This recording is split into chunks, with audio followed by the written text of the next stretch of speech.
Good morning student. आज जो हम लेसन पढ़ेंगे वो हिस्ट्री का लेसन है, civilising the native, educating the nation. Native होता है जो स्थानीय देशी जो लोग होते हैं, मतलब एक देश के जो मूल निवासी होते हैं उनको नेटिव कहा जाता है। सिविलाइजिंग होता है सभ्य बनाना, मतलब एक मूल नागरिकों को सभ्य बनाना, और एजुकेटिंग द नेशन और राष्ट्र को शिक्षित करना। ये लेसन जो है ये दोनों जो हिंदी और इंग्लिश मीडियम के बच्चे हैं दोनों समझ सकते हैं, क्योंकि दोनों में ट्रांसलेट होगा, इंग्लिश में भी बताया जाएगा और हिंदी में भी। इसके बाद हमने जैसे वो देखा था, एक जो लेसन था पहले वो पहले ही कट चुका था। लेसन नंबर जो यदि पुरानी बुक है उसमें था colonialism and the city, the story of an imperial capital. और अभी एक लेसन कट गया है, weavers, iron smelters and the factory owners. अब जो हमारा लेसन होगा वो है जो आज हम पढ़ रहे हैं, civilising the native, educating the nation. ये लेसन हम पढ़ेंगे आज। एक आप लोग अच्छे से काम नहीं कर रहे। मैंने वो फर्स्ट लेसन का चैप्टर लिया था, टेस्ट लिया था चैप्टर का, वो केवल कुछ बच्चों ने ही दिया है, बाकी ने नहीं दिया। इसका मतलब आप काम नहीं कर रहे।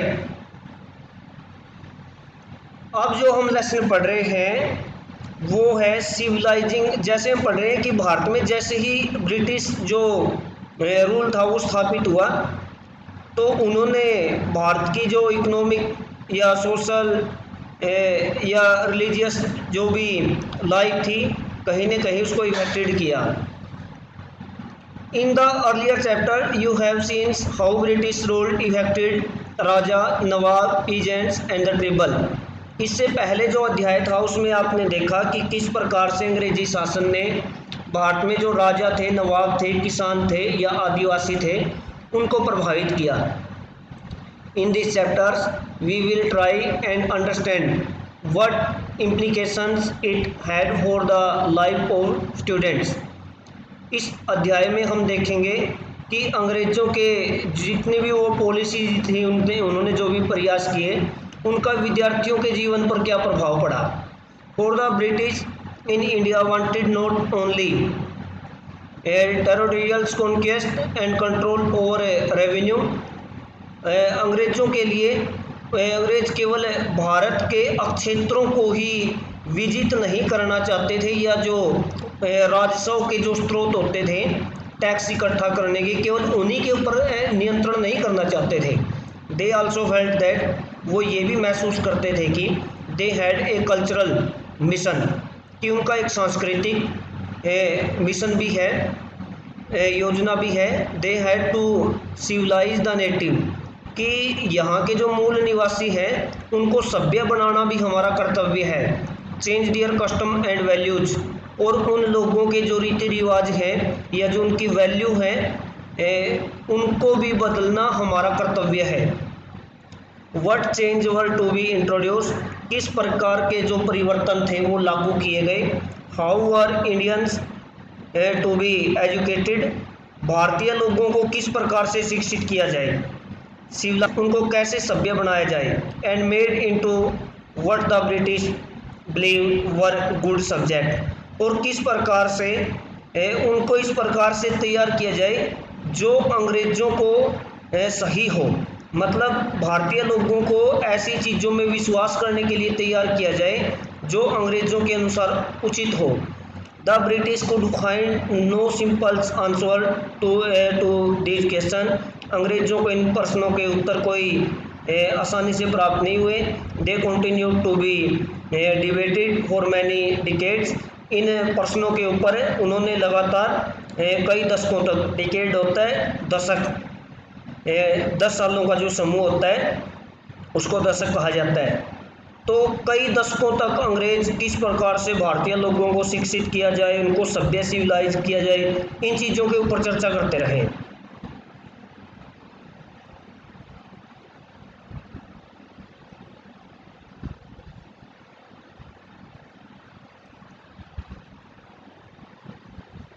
How the British saw education, अंग्रेज शिक्षा को किस पर दृष्टि से देखते थे?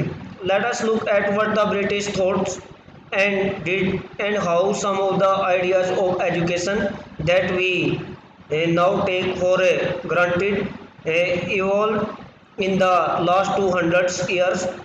आओ देखें कि किस प्रकार से अंग्रेज सोचते थे, किस प्रकार से उन्होंने किया, and how some of the ideas of education, और किस प्रकार के शिक्षा से संबंधित जो विचार थे, we now take for granted evolves in the last 200 years, पिछले जो 2 सालों के दौरान कहीं ना कहीं हमें अपनी शिक्षा में देखने को मिलते हैं।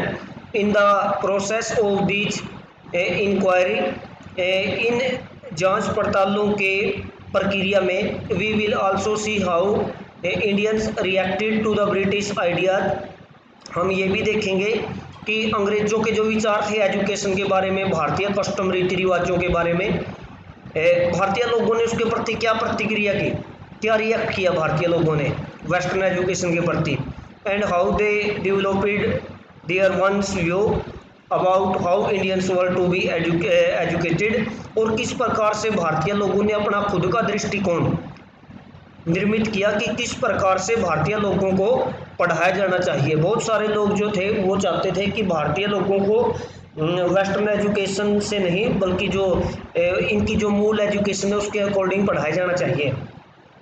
द ट्रेडिशंस ऑफ ओरिएंटलिज्म,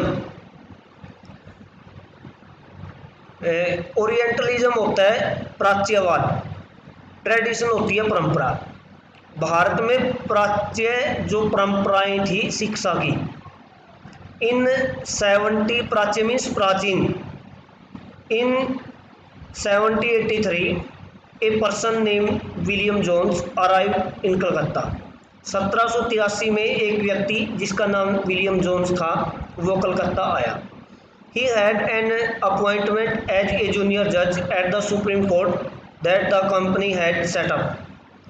जो विलियम जोन्स था उसको जूनियर जज के पद पर नियुक्त किया गया कलकत्ता में सुप्रीम कोर्ट के अंदर, जिसकी स्थापना कंपनी ने की थी। जैसे हमने देखा कि 1773 में कलकत्ता के अंदर भारत में पहली बार ईस्ट इंडिया कंपनी ने सुप्रीम कोर्ट की स्थापना की थी, तो जो विलियम जोन्स था वो सुप्रीम कोर्ट के अंदर जूनियर जज के पद पर नियुक्त हुआ, अपॉइंट हुआ। In addition to being an expert in law, Jones was linguistics, एक अच्छे कानून के ज्ञाता होने के साथ साथ विलियम जोन्स एक अच्छा भाषाविद भी था। लिंग्विस्ट होता है एक पर्सन जो बहुत सारी भाषाओं को जानता हो, एक ऐसा व्यक्ति जिसको बहुत सारी भाषाओं का ज्ञान हो। He had study Greek and Latins at Oxford, इससे पहले विलियम जोन्स ने ऑक्सफोर्ड यूनिवर्सिटी के अंदर ग्रीक और जो लैटिन जो भाषाएं थी इनका अध्ययन किया था। न्यू फ्रेंच एंड इंग्लिश, इसके अलावा जो विलियम जोन्स था वो फ्रेंच और इंग्लिश भाषाएं भी जानता था। Had pick up Arabic from a friend, इसके साथ साथ एक दोस्त से उसने अरबी भाषा भी सीखी थी। And had also learned Persian, इसके साथ साथ उसने जो पर्शियन फारसी भाषा होती है उसके बारे में भी पढ़ा था। At Calcutta he began spending many hours a day with the pandits who taught him the subtleties of Sanskrit language, grammars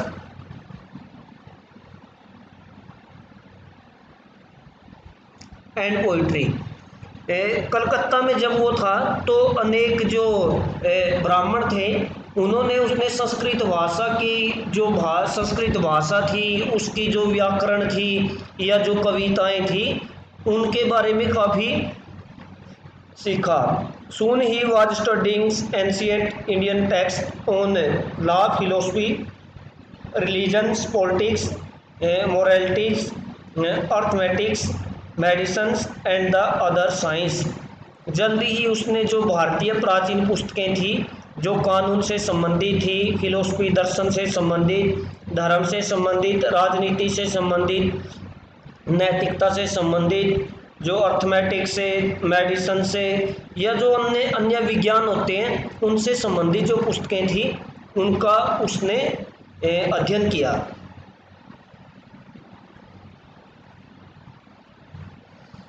Jones discovered that his interests were shared by many British officials living in Calcutta at the time.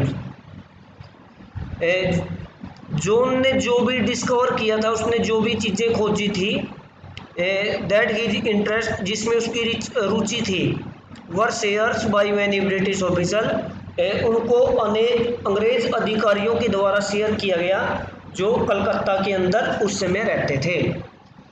Englishmen like Henry Thomas Colebrook and Nathaniel Halhed were also busy discovering the ancient Indian heritage, mastering Indian languages, and translating Sanskrit and the Persian work into English. इसके अलावा जो Henry Thomas Colebrook था या नेथनियल्स हेलहेड था, इन लोगों ने भी जो प्राचीन भारतीय पुस्तकें थी, जो ज्ञान था, हेरिटेज विरासत थी, और भाषाओं में मास्टरिंग विशेषज्ञता हासिल करने के लिए प्राचीन भारतीय जो संस्कृत की पुस्तकें थी या फारसी भाषा में जो कार्य हुआ था उनको इंग्लिश भाषा में ट्रांसलेट करने के कार्य किए। Together with them Jones set up of the Asiatic Society of Bengal. इन दोनों व्यक्तियों के साथ मिलकर विलियम जोन्स ने कलकत्ता के अंदर, बंगाल के अंदर एशियाटिक सोसाइटी की स्थापना की। आपसे बाद में पूछा जाएगा who establish the Asiatic Society, William Jones, and started a journal called Asiatic Researches. और इसके साथ साथ उसने एक अखबार भी निकाला जिसका नाम था Asiatic Researches. Jones and Colebrooke came to represent a particular attitude toward Indians. जो जोन्स था और कोलब्रुक था, इन दोनों का एक विशेष दृष्टिकोण था भारत के प्रति। They shares a deep respect for the ancient culture both of India and the west. ये दोनों व्यक्ति, चाहे वो भारतीय था या जो पश्चिमी था, प्राचीन जो संस्कृति थी उसके प्रति बहुत ज़्यादा सम्मान करते थे। Indian civilisation they felt had attend its glory in the ancient past. ये सोचते थे कि प्राचीन काल में जो भारतीय सभ्यता थी उसने अपनी जो ग्लोरी होती है, शानो शौकत, महानता प्राप्त की थी भूतकाल में, बट हैड सब्सिक्वेंटली डिक्लाइंस, लेकिन बाद में उसका पतन हो गया। कि प्राचीन काल में तो भारतीय जो सभ्यता संस्कृति थी वो बहुत ज़्यादा महान थी, लेकिन बाद में उसका निरंतर पतन होता चला गया। In order to understand India, Bharat को समझने के लिए, it was necessary to discover the sacred and the legal text that were produce in the ancient period. कि यदि कोई व्यक्ति भारत को समझना चाहता है तो उसके लिए ये आवश्यक है कि भारत की जितनी स्प्रेड होती है पवित्र और लीगल कानूनी जो पुस्तकें हैं, that were produce in the ancient period, जिनका निर्माण प्राचीन काल में किया गया था, ये पढ़नी जरूरी है। For only those text could reveals the real idea and the law of the Hindu and the Muslim. केवल इन्हीं पुस्तकों के माध्यम से जो भारतीय, मुस्लिम और हिंदुओं के जो कानून हैं उनको दोबारा से निर्मित किया जा सकता है, उनको जाना जा सकता है। And only a new study of these text could form the basis of futures development in India. और केवल इन प्राचीन पुस्तकों का अध्ययन करके ही भारत के भविष्य के निर्माण के बारे में एक बेस आधार तैयार किया जा सकता है। So Jones and about discovering ancient text, understanding their meaning, translating them and making their findings known to others. तो इसलिए विलियम जोन्स कोलब्रुक ने लगातार जो प्राचीन पुस्तकें थी उनकी खोज, उनको समझने में, उनके अर्थ को जानने में उनको अन्य भाषाओं में ट्रांसलेट करने में उन्होंने, ताकि अन्य लोग उनको जान सकें, काफ़ी लंबा कार्य किया। This project they believes would not only help the British learn from Indians culture but it would also help Indians rediscover their one heritage and understand the lost glories of their past। अब जो William Jones था वो समझता था कि यदि इन भारतीय प्राचीन पुस्तकों का अध्ययन किया जाए, इनकी खोज की जाए, इससे केवल अंग्रेजों को ही भारतीय कल्चर संस्कृति को जानने का मौका, समझने का मौका नहीं मिलेगा, बल्कि इसके साथ साथ जो भारतीय लोग हैं वो भी अपनी जो प्राचीन एंशिएंट हेरिटेज विरासत है और उसकी ग्लोरीज महानता को समझ पाएंगे, जान पाएंगे। इन दिस प्रोसेस, इस प्रक्रिया में British would become the guardians of Indian culture as well as their as master. तो इस प्रकार जो अंग्रेज हैं वो भारतीय प्राचीन संस्कृति के गार्डियंस होंगे, कहीं ना कहीं उसके रक्षक होंगे और उनके स्वामी होंगे।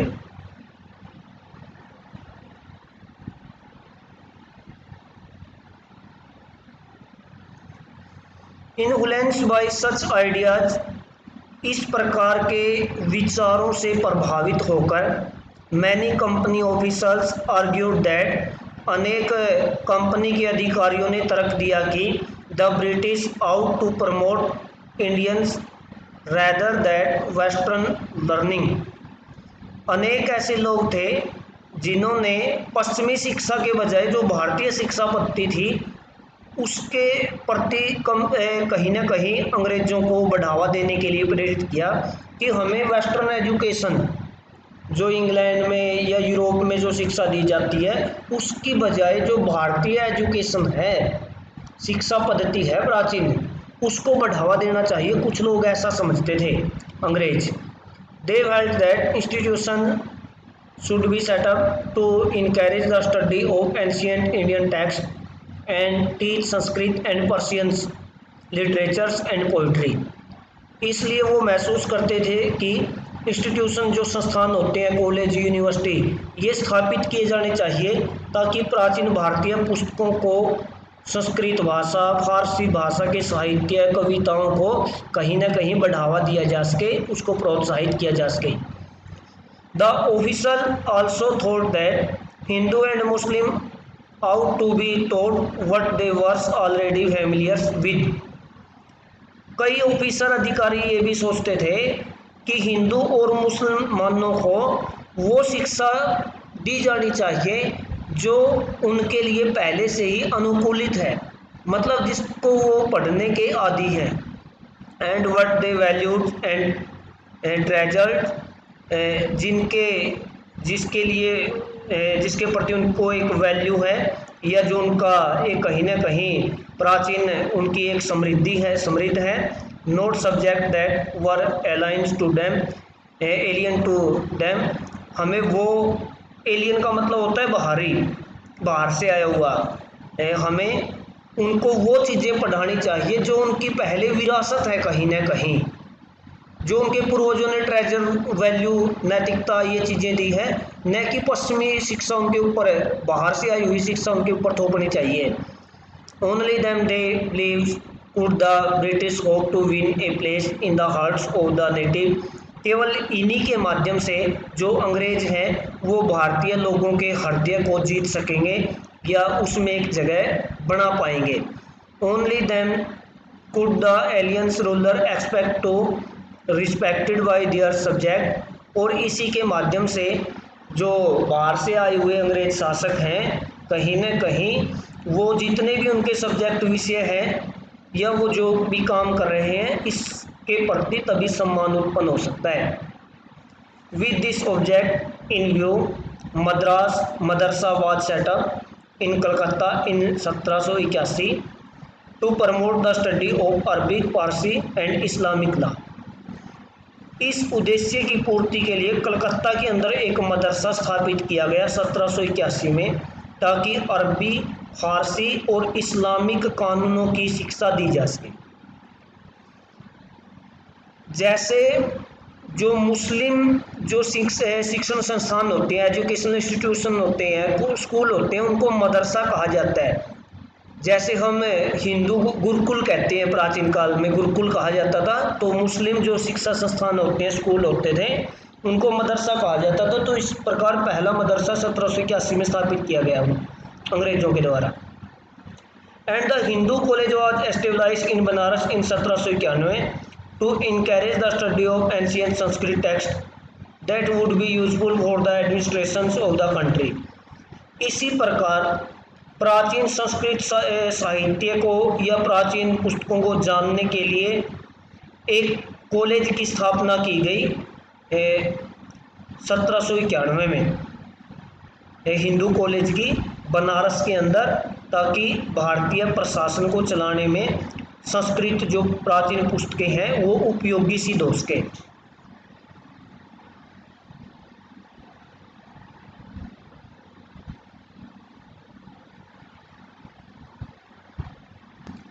Not all officials share this view. Many were very strong in the criticisms of the Orientalists।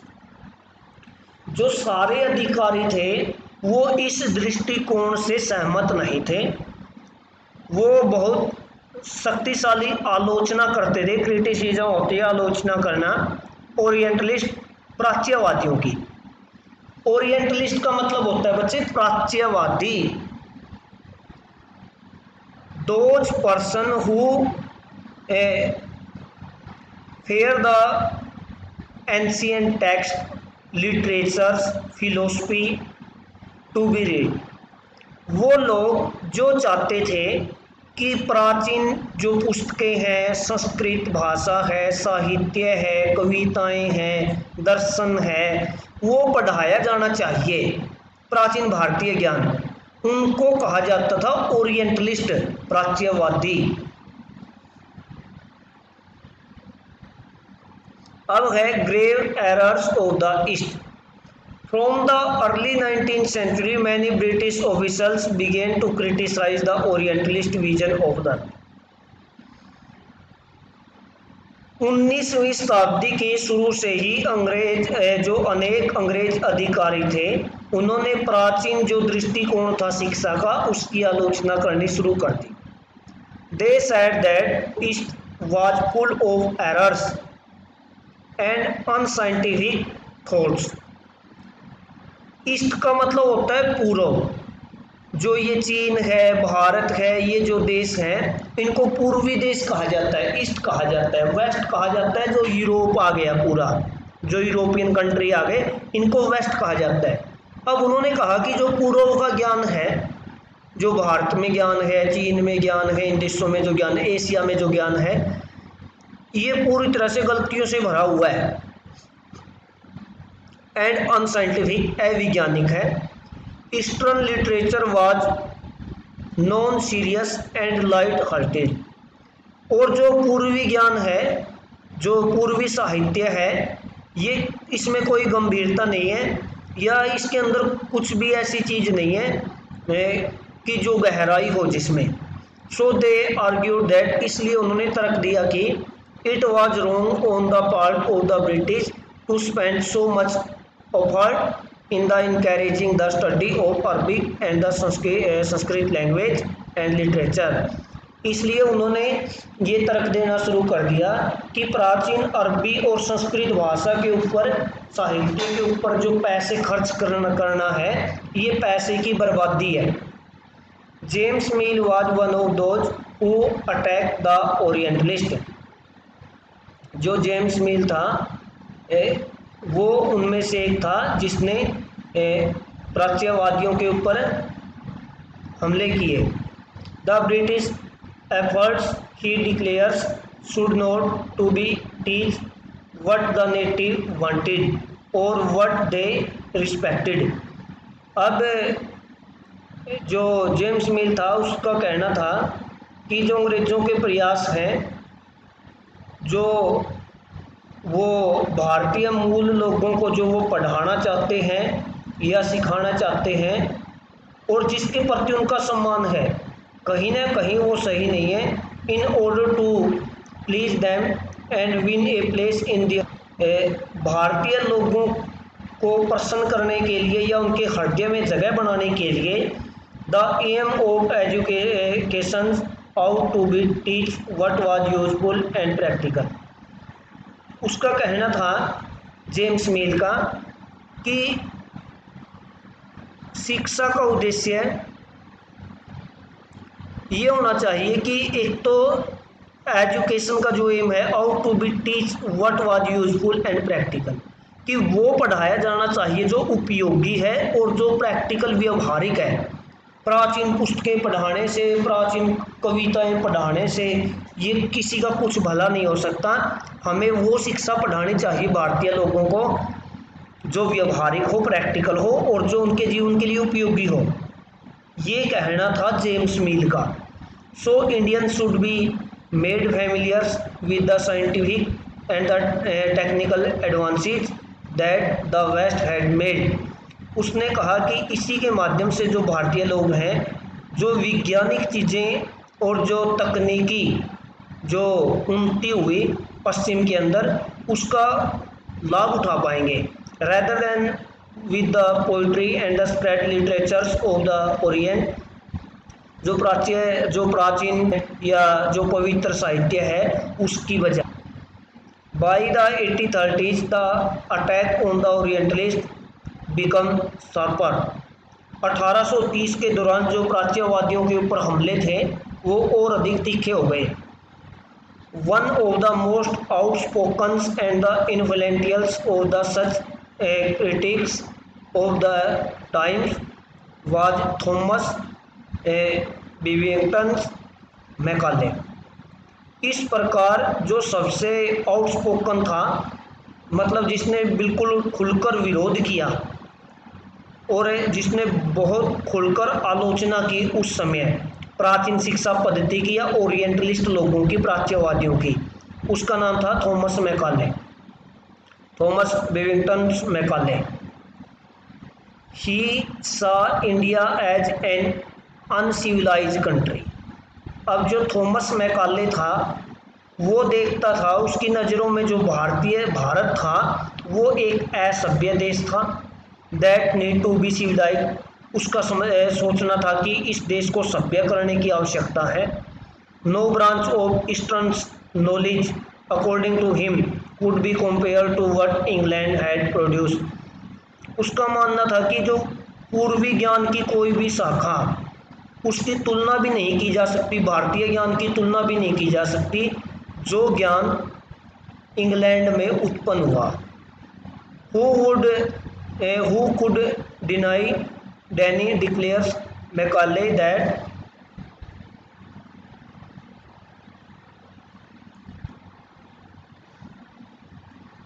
single shelf of a good European library was worth the whole native literature of India and Arabia।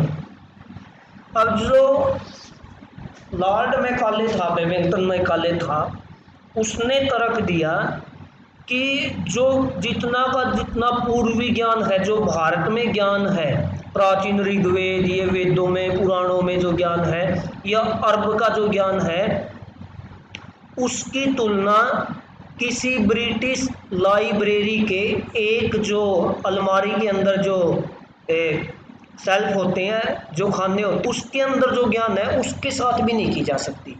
भारतीय ज्ञान है या अरबी जो ज्ञान है उसके अंदर कुछ भी नहीं है। उसकी तुलना तो किसी भी यूरोपीय लाइब्रेरी में पाई जाने वाली जो पुस्तकें होती हैं, किसी अलमारी के एक जो खाना होता है उसमें पाई जाने वाली पुस्तकों में भी ज़्यादा ज्ञान होता है पूर्वी ज्ञान से। तो ही आर्ग्यूड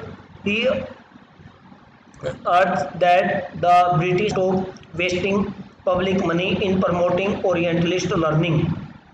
उसने बाद में जोर देना शुरू कर दिया कि अंग्रेजी सरकार को प्राचीन शिक्षा के ऊपर पैसा बर्बाद करना बंद करना या कर देना चाहिए। For it was no practical use, क्योंकि इस प्राचीन ज्ञान का कोई भी व्यवहारिक उपयोग नहीं है। With great energy and patience,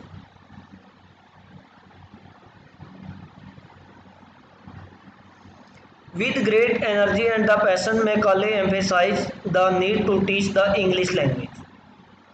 बड़ी ऊर्जा के साथ और बड़ी भावना के साथ मैकॉले ने एम्फेसाइज होता है जोर देना शुरू कर दिया कि भारत में अंग्रेजी शिक्षा ही या भाषा पढ़ाई जानी चाहिए.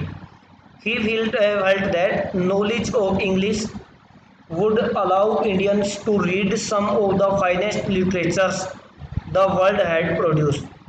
उसका मानना था कि अंग्रेजी भाषा के माध्यम से ही जो दुनिया में महान साहित्य की रचना हुई है उसको जानने का भारतीय लोगों को मौका मिलेगा. It would make them aware of the development of Western science and philosophy. और अंग्रेजी माध्यम से ही जो विकास हुआ है पश्चिम के अंदर विज्ञान और दर्शन शास्त्र के अंदर उसको भारतीय लोग जान पाएंगे.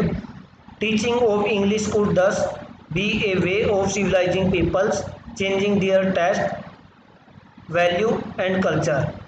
और उसका मानना था कि अंग्रेजी शिक्षा के माध्यम से ही भारतीय लोगों को एक सभ्य लोग बनाया जा सकता है, उनके जो टेस्ट हैं उसको चेंज किया जा सकता है, उनके जो वैल्यू है उनको बदला जा सकता है और उनके जो कल्चर संस्कृति है उसको वो बदल पाएंगे.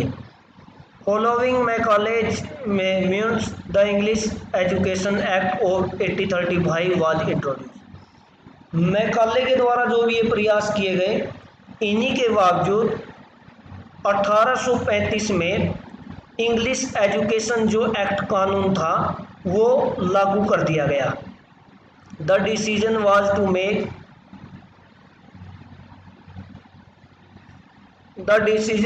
To make English the medium of instruction for higher education.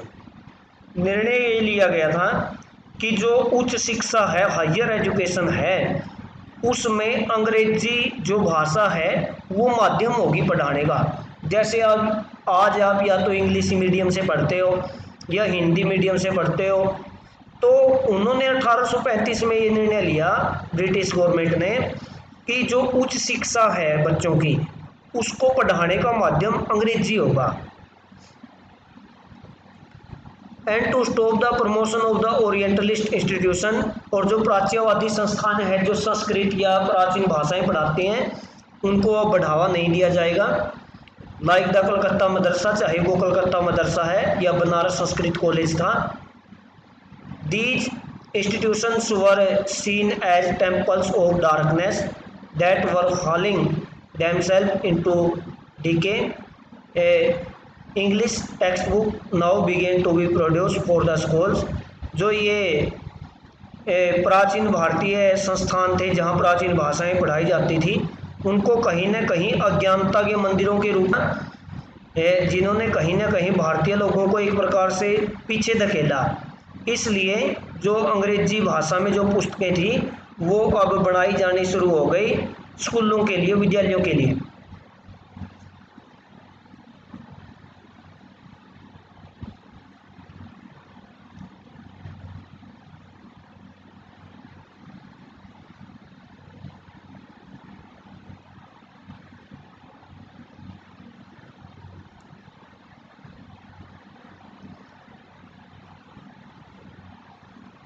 Education for commerce. Commerce होता है वाणिज्य के लिए शिक्षा. ये पढ़ेंगे हम कल. और अभी जो लेसन है जैसे मैंने आपको बताया, अभी मैंने कुछ जो क्वेश्चन थे हिस्ट्री का सेकंड लेसन के वो मैंने कल दिए थे, पहले दिए थे, कुछ आज दूंगा. लेसन नंबर सेकंड अच्छे से तैयारी करना शुरू कर दो, इसका भी टेस्ट लिया जाएगा. और अब की बार देखा जाएगा कितने बच्चे टेस्ट नहीं देते. यदि बच्चों ने टेस्ट नहीं दिया तो उनके घर पे कॉल की जाएगी, उनके घर पे मैसेज दिया जाएगा कि आपके बच्चे ने टेस्ट नहीं दिया. बहुत सारे बच्चों ने टेस्ट नहीं दिया, पता नहीं क्यों नहीं दिया. ना साकेत ने दिया, ना कमल ने दिया, इतने अच्छे पढ़ने वाले बच्चे थे. रोहित ने नहीं दिया, अनिशा तनीषा ने नहीं दिया. तो आप लोग यदि फर्स्ट लेसन को अच्छे से तैयार कर रहे थे तो आपने टेस्ट क्यों नहीं दिया? ये चीज़ समझने से बाहर है। तो आगे से टेस्ट देना अनिवार्य है। तो आज जो लॉन्ग पर्सन है या शॉर्ट पर्सन है, लेसन नंबर 2 हिस्ट्री, वो दिए जाएंगे। इनको अच्छे से याद करना शुरू कर दो। Thank you.